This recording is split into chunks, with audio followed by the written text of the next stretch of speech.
Hey guys, selamat datang kembali di channel Penting Gak Penting. Bukan bahas yang penting, tapi yang penting bahas. Di sini kita bakal membahas fakta unik, sejarah tersembunyi, dan hal-hal sederhana yang ternyata punya cerita luar biasa. Jadi sebelum videonya mulai, jangan lupa bantu support channel ini dengan cara like, subscribe, dan nyalakan lonceng notifikasinya supaya kalian tidak ketinggalan konten menarik lainnya. Dan kali ini, kita akan membahas sesuatu yang hampir setiap hari kita gunakan, tapi jarang diketahui sejarahnya. Es batu. Siapa sangka benda kecil yang ada di dalam minuman ternyata pernah menjadi barang mewah yang hanya bisa dinikmati para bangsawan? Bahkan dulu, manusia rela mengirim bongkahan es ribuan kilometer melintasi lautan. Penasaran bagaimana perjalanan es batu dari pegunungan beku sampai menjadi industri pabrik modern? Yuk kita mulai.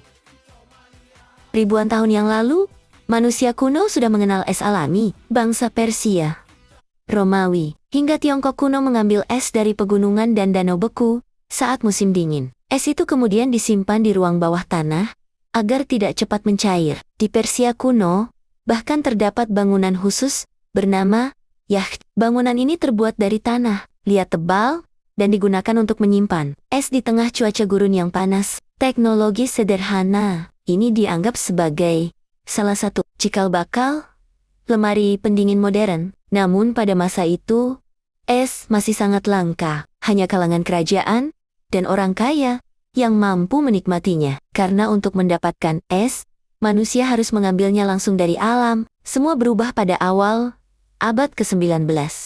Seorang pengusaha asal Amerika bernama Frederick Tudor memiliki ide yang dianggap mustahil saat itu. Ia ingin menjual es ke negara-negara panas. Banyak orang menertawakan idenya. Mereka berpikir, es pasti mencair sebelum sampai tujuan. Tapi Tudor tidak menyerah. Ia memotong balok-balok es besar dari danau beku di Amerika, lalu menyimpannya menggunakan serbuk kayu agar tetap dingin selama perjalanan laut. Dan hasilnya luar biasa. Es berhasil dikirim ke Kuba, India, bahkan berbagai wilayah tropis lainnya. Karena keberhasilannya itu, Frederick Tudor dijuluki sebagai Ice King atau Raja Es. Bisnis es pun berkembang sangat cepat. Kota-kota besar mulai membangun gudang penyimpanan es. Bahkan, muncul profesi pengantar es yang berkeliling, menggunakan kereta kuda untuk menjual balok es ke rumah-rumah. Namun manusia masih bergantung pada es alami dari musim dingin. Sampai akhirnya,